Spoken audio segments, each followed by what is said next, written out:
My name is Kenneth De Jong. I'm an emeritus faculty member at this point at George Mason University.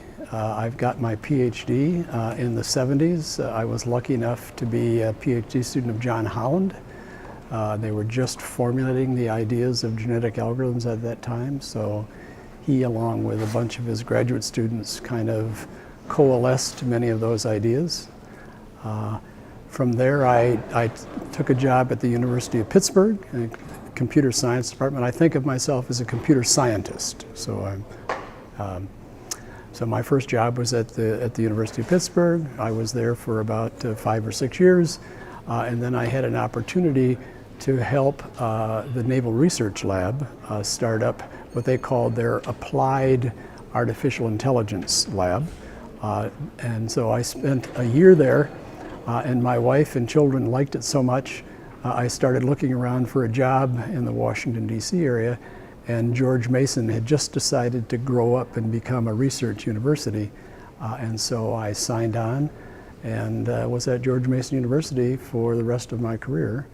Retired officially from the teaching side of things, but they have a very nice institute there called the Krasnow Institute, which is an interdisciplinary institute.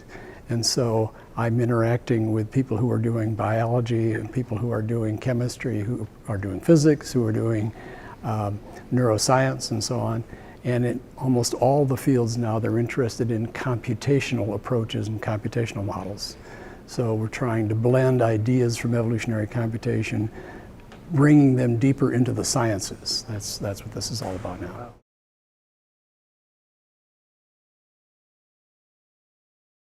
Very interesting. He is a very provocative person, but he's the kind of person that would throw out ideas and then leave you to kind of figure things out. And then I would come back and say, yeah, but John, that idea doesn't work. And he says, well, that's good to know. And then he'd throw out 2 more ideas and so on and so forth. So very fascinating guy.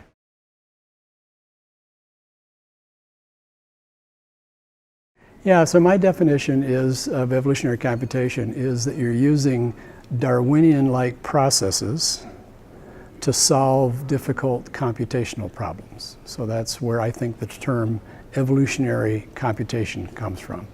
And I like to distinguish that from, say, population biologists or geneticists who are building evolutionary models to study evolution. That's an interesting idea, but that's not what we're all about. That is, the question is whether or not we can use these sort of ideas from evolution, Darwinian-like evolution, to actually solve engineering problems, solving scientific problems. So it has to produce answers, as opposed to just faithfully modeling data that you've collected out in the field, that kind of thing. And it actually turns out to be a very interesting dichotomy, and that is the more biologically realistic you tend to make these models, the less interesting they are from an engineering point of view. And the more you make them good for engineers, the less interesting the biologists are, because you're ignoring what they think are important details on that. So that's why I think evolutionary computation is the right emphasis. And so what is that? I think they're it's a set of problem-independent tools that can be used to solve difficult problems. So I think of them, our evolutionary algorithms, as parallel adaptive search techniques or tools. And I think of them as almost like meta-heuristics, in the sense that we think of them in an abstract way, and then we instantiate it to solve a particular set of problems. Okay? So I don't think of it as a machine learning technique, although you could say, how would you use evolutionary algorithms to do machine learning? Or I don't think of these things as necessarily optimization techniques, but you say, how would you use adaptive parallel search techniques to do optimization? So it's a tool that you can choose to apply to different things.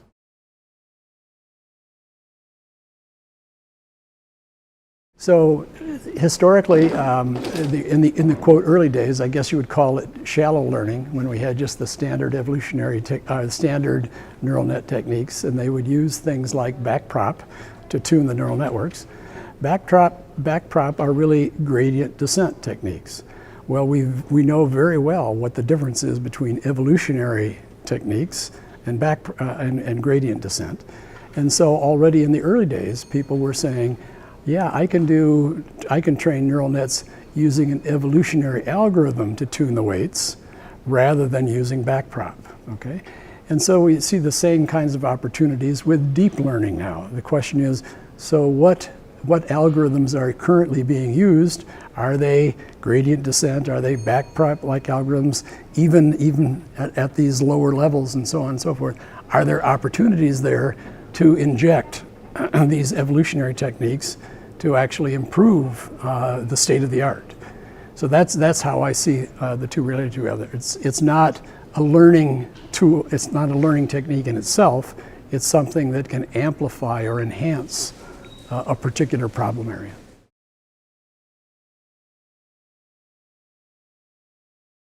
Fun, fascination.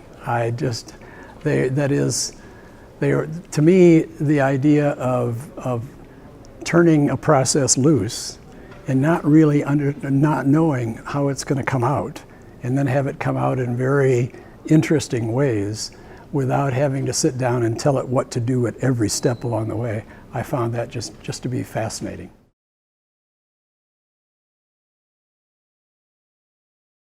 Yeah, so they're not all mine, but what you discover is that in many engineering areas, if you go by the book, you have a fairly narrow cognitive approach to solving a problem. And these evolutionary algorithms don't have that, okay? So for example, we have wonderful examples of radio antenna designs which look nothing at all like the kind of thing that an engineer would build based on what he learned. They're funny shapes and twists, and they're 15% more efficient, okay? Or we have gas pipelines where you have to run a gas pipeline around a corner. And so the question is, what should the curvature look like in order to minimize the turbulence and maximize the flow? It looks nothing like what you would do if you get a textbook. So you get these rather surprising results where it explores spaces, design spaces, without the cognitive straitjacket that book learners use. But, yeah.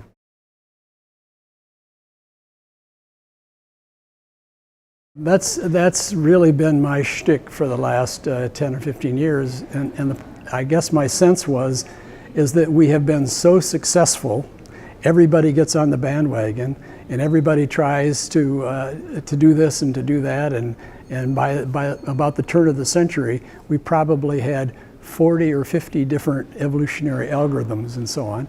And so a new person coming into the field was kind of bewildered, wasn't really sure exactly where you'd start.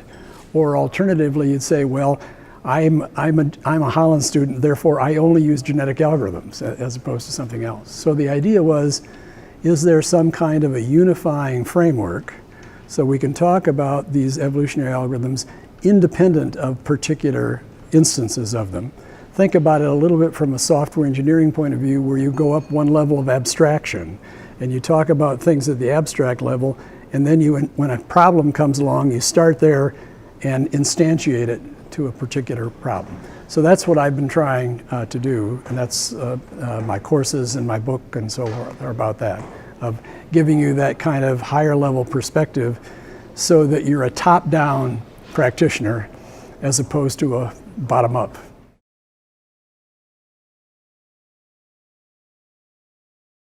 That's a tough one because what it appears to be is that for the kind of normal problems that engineers think about that are more like optimization problems, it doesn't seem to help a whole lot. But for example, if you want to do something like, suppose you want to evolve game playing programs like a chess playing program, you need some kind of a feedback function. So what do? Do we ask thousands of people to play against it so that it learns to get better. Well, that's one possibility, and with the internet you can do that. But or alternatively, what you do is you collect somewhere the 5 best or the 10 best chess playing programs that are out there right now, and you play it against, and you measure your quality or your improvement to that. Or alternatively, you have 2 populations of evolutionary algorithms, and they're playing each other. And what you're trying to do is to get an arms race going. So this one has to get better, and this one has. That's the key to what we would call competitive coevolution. And then the other side of that is what we would call is cooperative coevolution. And that's the kind of thing that large engineering firms and processes do all the time. For example, if you're going to build an airplane, you break it up into teams, and they're specializing in the sub areas, and they try to do the best they can there, but it all has to be in the context of the overarching goal. So you have, with cooperative coevolution, you have a bunch of different subpopulations all working on a decomposition, a part of the puzzle, and then you have to put it all back together.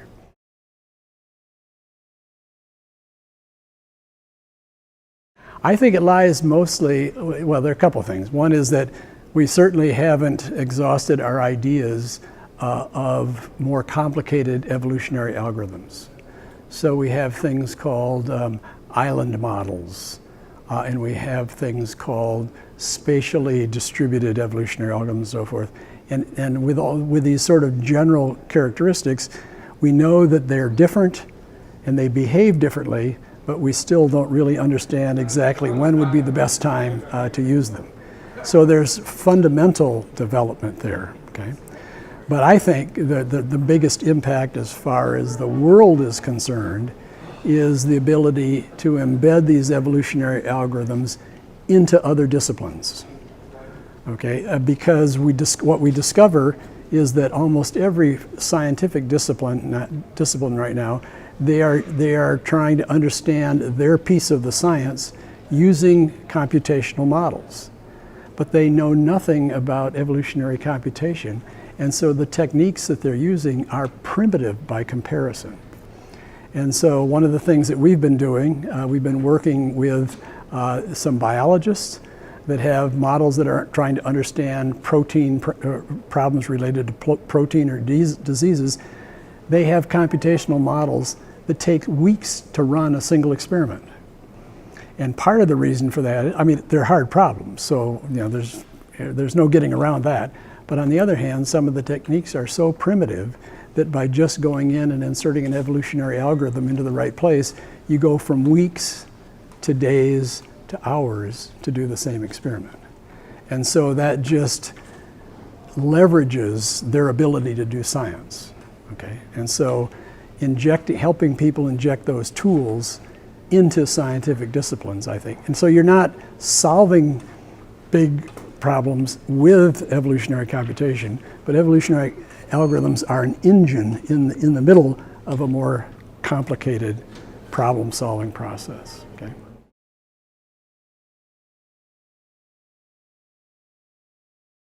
Well, relating to what I was saying before is that I think of evolutionary computation as a tool, okay? So the question would, and a tool, so the question would be, what would be a killer app, okay? And the ones that I'm biased towards right now are the ones that I see in the sciences. So I'm working with computational neuroscientists who are trying to understand the way the brain works, and I'm working with computational biologists that are trying to solve problems of disease and so forth, okay?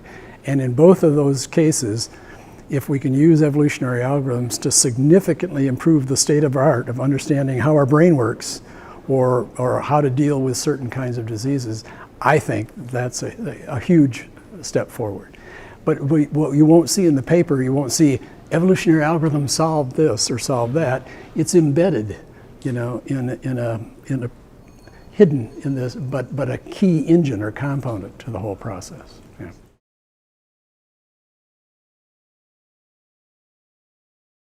Well, one of the things that we've been focusing on in the last 10 years or so is the relatively surprising availability of parallel computing environments. And so it turns out that these evolutionary algorithms are very easy to parallelize, but it also opens up new kinds. Once you say, I've got a parallel architecture, you can now start thinking about new evolutionary algorithms, okay? So taking advantage of this raw computational power that the parallelism gives you is something that I think is still underdeveloped in the community. And it's the kind of thing we'll need if we're going to make contributions to neuroscience or to biology or something like that. Yeah.